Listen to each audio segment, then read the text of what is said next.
கொண்டு வராரு.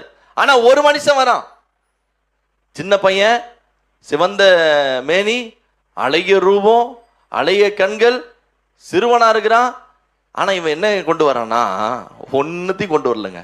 ஈட்டியும் இல்லை, கேடகமும் இல்லை, பட்டயமும் இல்லை, அவனுக்குரிய அந்த ஆயுதத்துக்குரிய மிலிட்டரிக்கு போற ட்ரெஸ்ஸும் இல்லை, ஒன்னும் இல்லை. இவன் எப்பவும் போல சாதாரணமா தடி எடுத்துட்டு என்ன செய்யறான்னா வந்து நிக்கிறான். அந்த பெலிஸ்தன் பார்த்த உடனே ஆச்சரியப்படுறான். யாரா நீ, எங்க இருந்துடா வர? என் கூட சண்டை போட வரவெல்லாம் பெரிய பெரிய ஆயுதத்தை எடுத்துட்டு பெரிய பெரிய ஜெகஜாண்டிக்கா வந்து நின்றுதான் நான் பார்த்துருக்கிறேன். நீ ரொம்ப அற்பமா வந்து நிக்கிறியே, நீ யாரு? நீ தடி எடுத்துட்டு வர்றது நாயா? என்னை அடிச்சா சாகடிக்க போற? இல்ல என்னை பார்த்தா உனக்கு எப்படி தெரியுது? ரொம்ப அற்பமா நினைக்கிறான். ஆனா நடந்தது என்னன்னா, பெலிஸ்தன் வந்த ரூட் வேற, தாவீது போன ரூட் வேற.